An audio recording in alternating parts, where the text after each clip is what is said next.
crime, uma investigação e as respostas que ninguém esperava. Esse é o caso encerrado. Hoje, a gente mergulha num dos casos mais emblemáticos da história recente do Brasil. Um homem de 43 anos, pedreiro, pai de 7 filhos, morador da Rocinha, no Rio de Janeiro. Em 14 de julho de 2013, ele saiu da porta de casa, levado por policiais militares, e nunca mais voltou. O nome dele era Amarildo Dias de Souza. E o que aconteceu com ele nas horas seguintes ainda assombra a família, os movimentos sociais e o próprio sistema de justiça brasileiro mais de uma década depois. Esse episódio vai te levar por dentro de um caso que começou como um desaparecimento numa favela carioca e se transformou em símbolo nacional. Vamos percorrer a noite do desaparecimento, os bastidores de uma investigação que quase não aconteceu, as reviravoltas que levaram policiais ao banco dos réus e o desfecho amargo de um processo que condenou culpados, mas ainda não trouxe justiça de verdade. Fica com a gente. É domingo, 14 de julho de 2013. A Rocinha, maior favela do Brasil, está sob o controle formal de uma unidade de polícia pacificadora, a UPP, instalada ali em 2011. Parte do projeto do governo do Rio de Janeiro de retomar territórios dominados pelo tráfico antes da Copa do Mundo de 2014. A ideia era simples no papel: substituir confronto por presença permanente, levar o Estado para dentro das comunidades. Na prática, o que muitos moradores relatavam era a tensão constante, abordagens violentas e uma sensação de ocupação militar, não de proteção. E isso é importante para entender o clima daquela noite. A UPP da Rocinha tinha sido inaugurada há menos de 2 anos. Os moradores ainda estavam aprendendo a conviver com aquela estrutura. E a polícia ainda estava, digamos, calibrando o que significava trabalhar dentro de uma comunidade, não apenas fazer operações esporádicas. O choque de culturas era enorme, e o poder que os policiais exerciam ali, dentro da favela, era praticamente absoluto. Amarildo Dias de Souza tinha 43 anos, ajudante de pedreiro, casado com Elizabeth, com quem tinha 7 filhos. Morava na rua Projetada 5, bem dentro da Rocinha. Era conhecido no bairro como um homem tranquilo, trabalhador, sem envolvimento com o tráfico.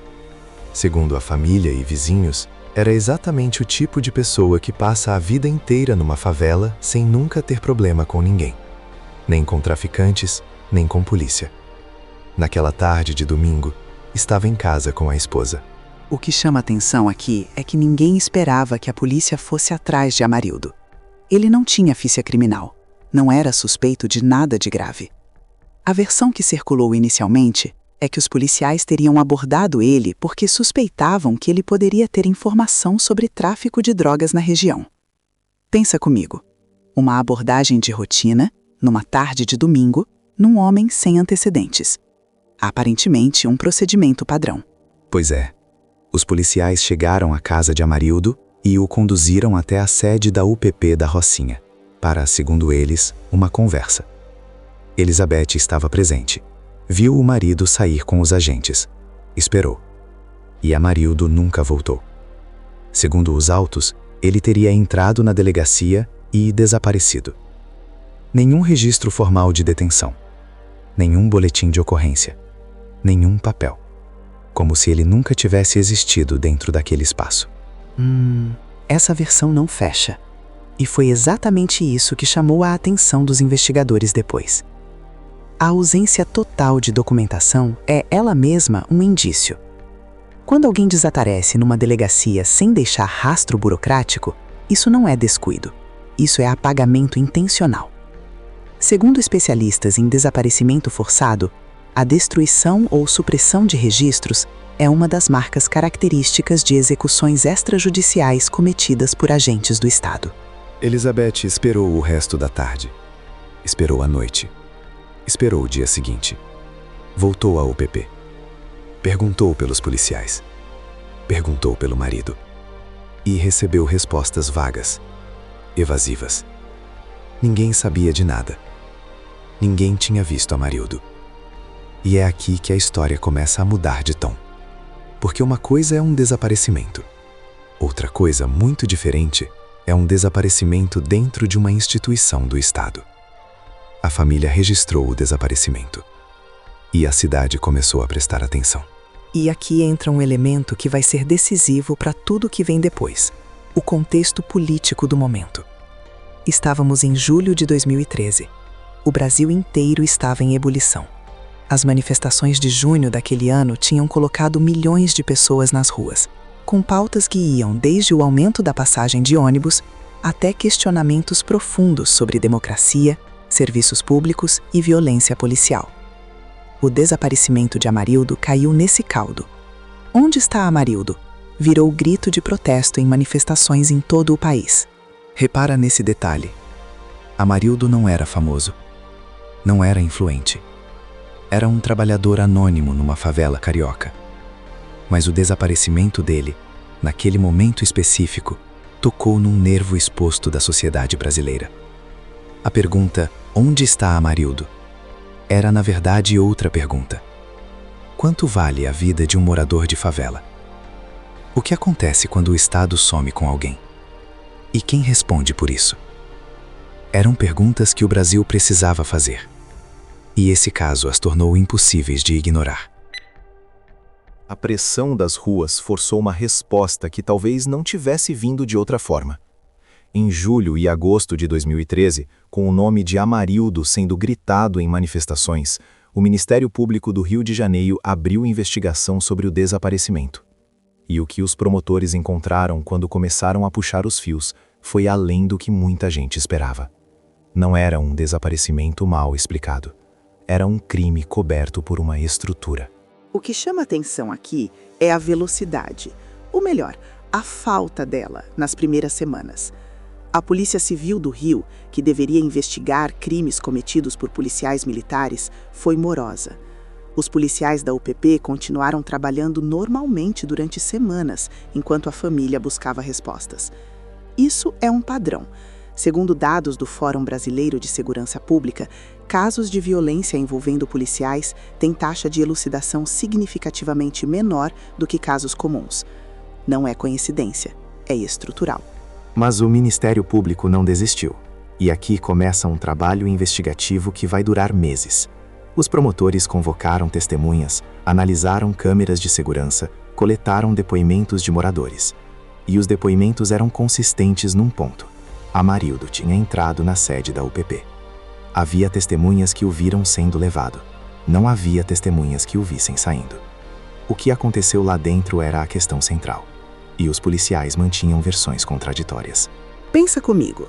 Você tem uma sede de UPP, uma instalação física com paredes, câmeras, registros de entrada. Um homem entra, não sai, e ninguém tem uma explicação? Isso só funciona se houver conluio ativo. Não apenas de quem cometeu o crime, mas de quem estava presente, de quem viu, de quem poderia ter registrado e escolheu não registrar.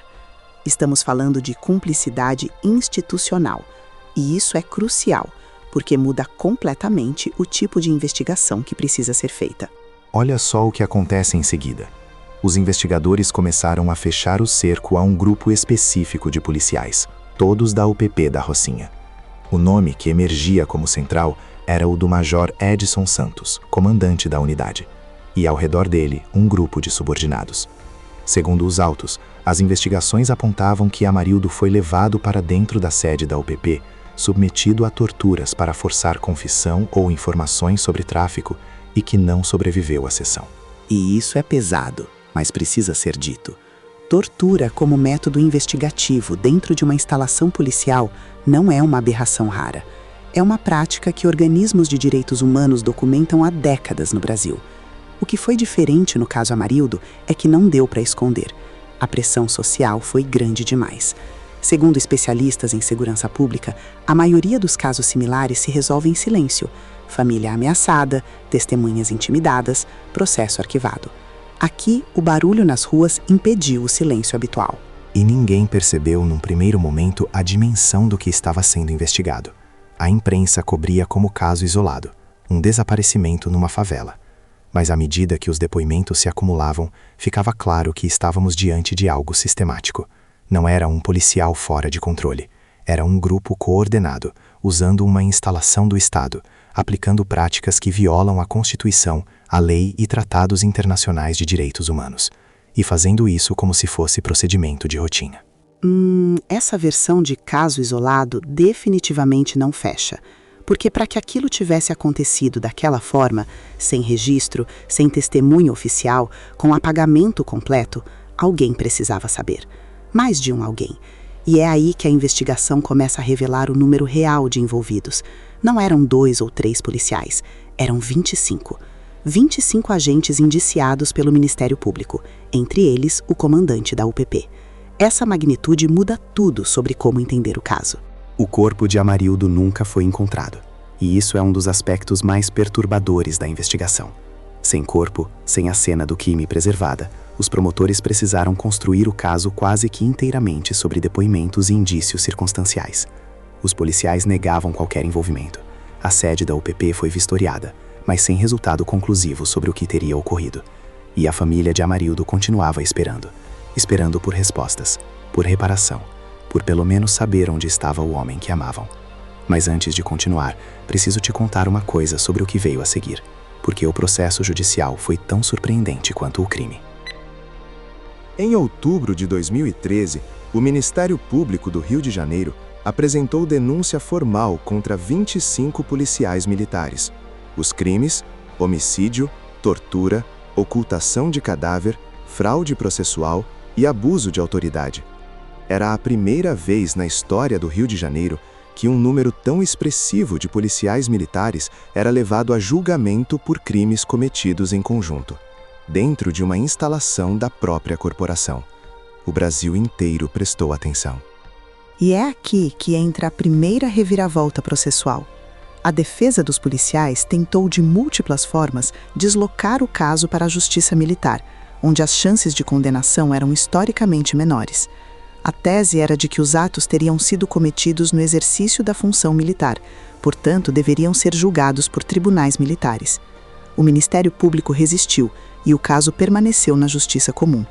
Esse detalhe processual parece técnico, mas foi determinante para tudo o que viria depois. O julgamento começou em 2016 e tudo muda quando as testemunhas começam a depor.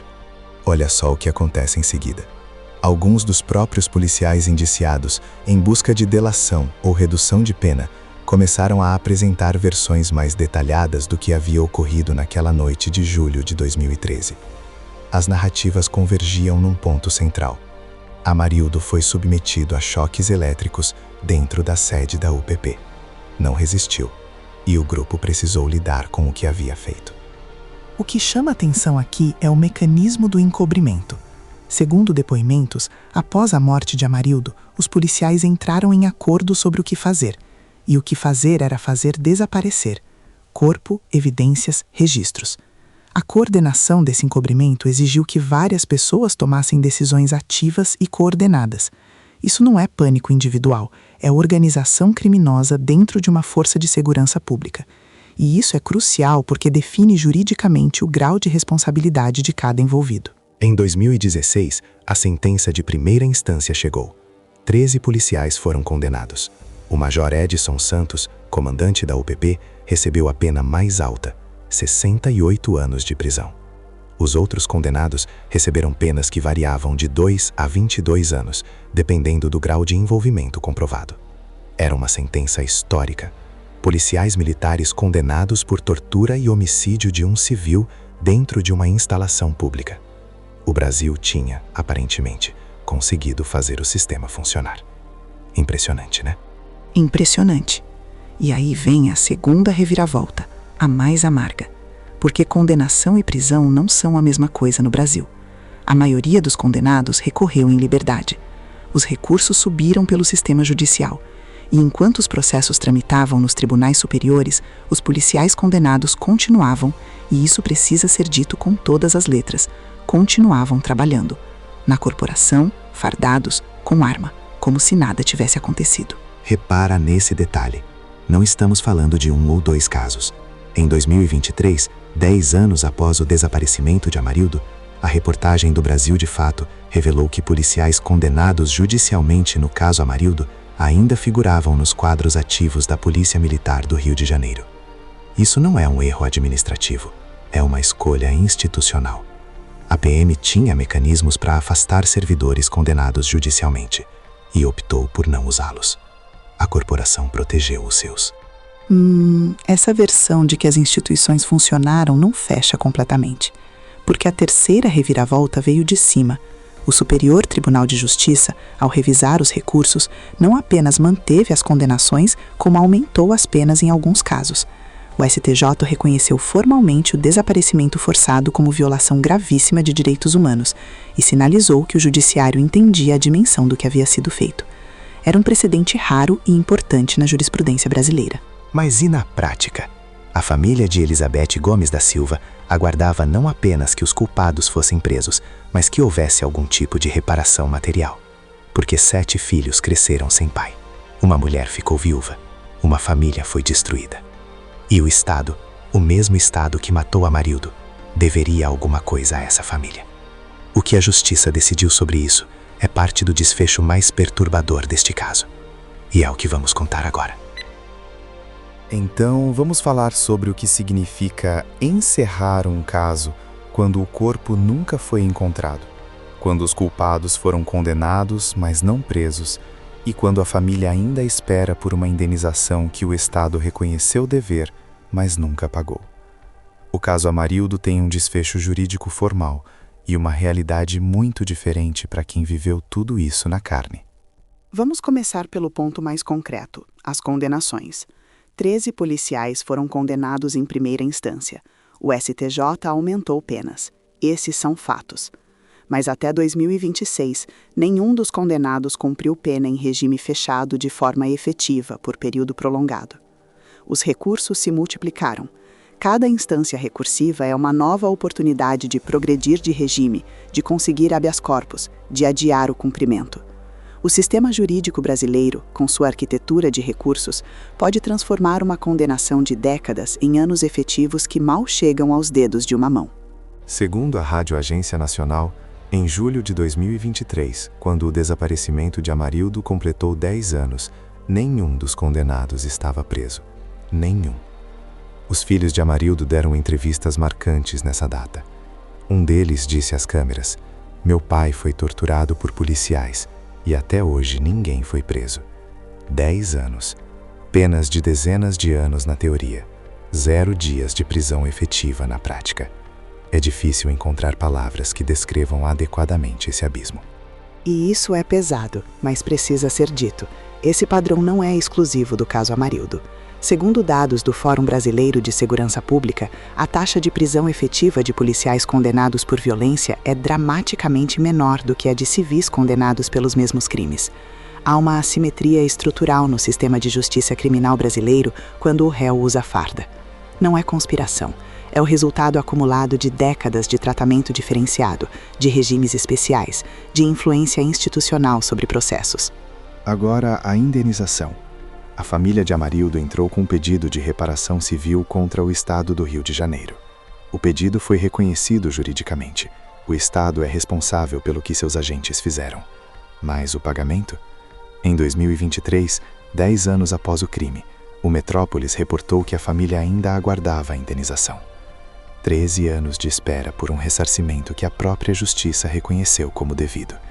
Esse é o desfecho material para Elizabeth e para os 7 filhos de Amarildo. O que chama a atenção aqui é a dimensão simbólica desse não pagamento. A indenização não devolve Amarildo, não traz o corpo, não apaga o trauma.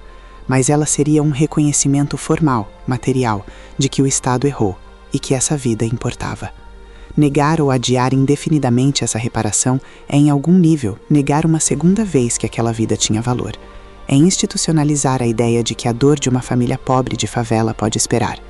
Pensa comigo. Quantas famílias estão nessa fila? E o corpo de Amarildo?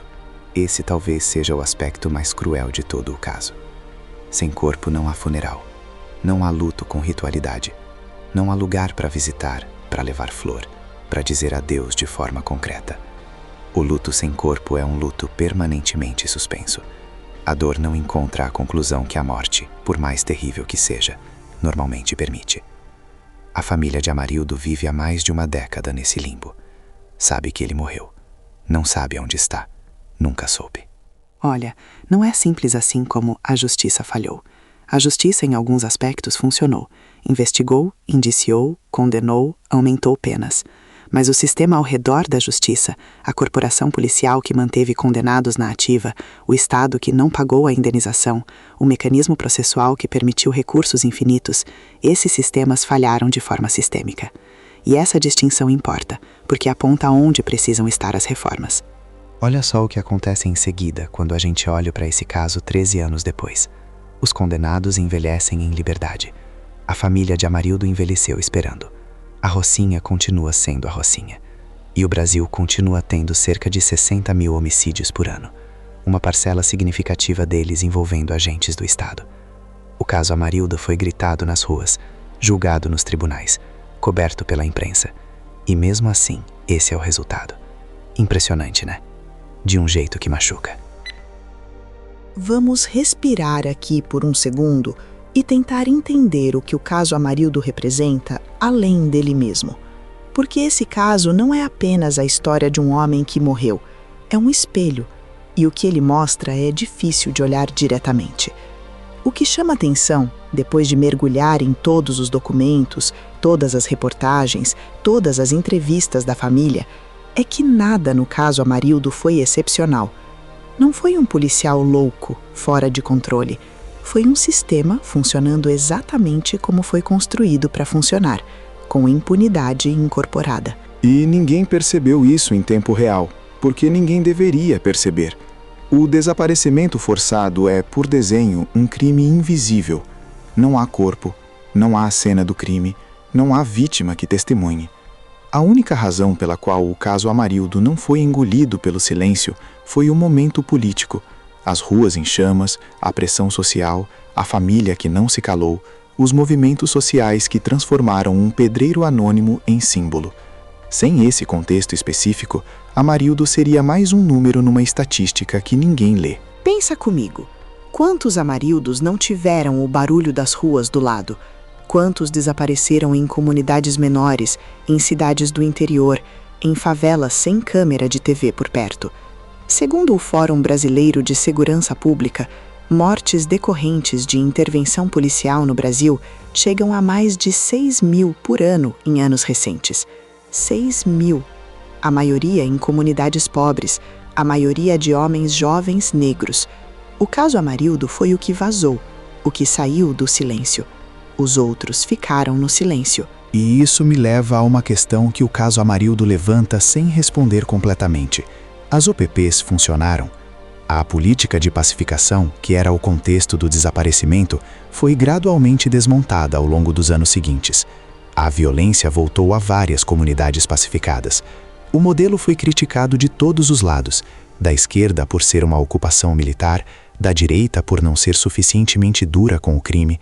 O caso Amarildo foi um dos episódios que marcou a falência moral daquele projeto. O que chama a atenção é que o debate sobre as UPPs frequentemente esquece a dimensão humana. Discute-se eficiência, custo, retorno do tráfico, como se fosse um problema de gestão pública. Mas Amarildo coloca uma pessoa no centro do debate. Um pai de família que foi torturado e morto dentro de uma instalação do Estado que deveria estar ali para protegê-lo. Isso não é falha de gestão, é falha moral. E enquanto o debate permanecer técnico, a falha moral continua sem ser enfrentada. Repara nesse detalhe sobre o que mudou depois do caso Amarildo. Houve algum progresso. A discussão sobre violência policial ganhou espaço, organismos de direitos humanos ficaram mais atentos às UPPs, o conceito de desaparecimento forçado passou a ser mais discutido no direito brasileiro. O STJ firmou precedentes importantes. Em 2016, o Brasil aprovou a Lei de Combate ao Desaparecimento Forçado, em parte pressionado por casos como o de Amarildo. São avanços reais, mas são avanços que não trouxeram Amarildo de volta. Pensa comigo, quantos Amarildos não tiveram o barulho das ruas do lado? Quantos desapareceram em comunidades menores, em cidades do interior, em favelas sem câmera de TV por perto? Segundo o Fórum Brasileiro de Segurança Pública, mortes decorrentes de intervenção policial no Brasil chegam a mais de 6.000 por ano em anos recentes. 6.000. A maioria em comunidades pobres, a maioria de homens jovens negros. O caso Amarildo foi o que vazou, o que saiu do silêncio. Os outros ficaram no silêncio. E é com essa reflexão que eu quero fechar o episódio de hoje. Amarildo Dias de Souza tinha 43 anos, tinha 7 filhos, tinha um ofício honesto com as mãos. Numa tarde de domingo de julho de 2013, saiu de casa levado por quem deveria protegê-lo e nunca mais voltou. Seu corpo nunca foi encontrado. Sua família ainda espera. E os homens responsáveis por isso continuaram por anos vestindo a mesma farda. A pergunta "onde está Amarildo?" nunca foi completamente respondida. E talvez seja exatamente isso, essa pergunta que ficou sem resposta, o legado mais pesado que esse caso deixa para todos nós. Obrigada por ter ficado com a gente até aqui. Esse episódio foi pesado, intencionalmente. O caso Amarildo merece ser contado com toda essa gravidade, porque a história real é grave. E porque há muitos casos como esse que nunca chegam a ter um episódio de podcast, uma manifestação nas ruas, uma reportagem de capa. Precisamos continuar falando sobre eles. As informações que trouxemos hoje vieram de fontes públicas verificáveis. A Agência Brasil, em agenciabrasil.ebc.com.br, a Wikipédia, em pt.wikipedia.org, o Brasil de Fato, em www.brasildefato.com.br, a CNN Brasil, em www.cnnbrasil.com.br e o Metrópolis, em www.metropolis.com. Todos os links estão nas notas do episódio, para quem quiser se aprofundar. Antes de encerrar, uma coisa importante. O Caso Encerrado é um podcast produzido integralmente por inteligência artificial, com base em fontes públicas e documentos oficiais. As informações que apresentamos refletem o que estava disponível nas fontes que consultamos, e isso não é uma acusação, uma defesa ou um julgamento de qualquer pessoa mencionada. Nomes e detalhes aparecem aqui conforme os registros públicos. Jornalismo responsável, mesmo quando feito por IA, exige esse compromisso. Se você chegou até aqui, deixe o episódio avaliado onde você estiver ouvindo. Compartilha com quem você acha que precisa conhecer esse caso. E volta semana que vem, porque tem mais uma história que precisa ser contada. Eu sou Daniel. Eu sou Isabela. Até a próxima.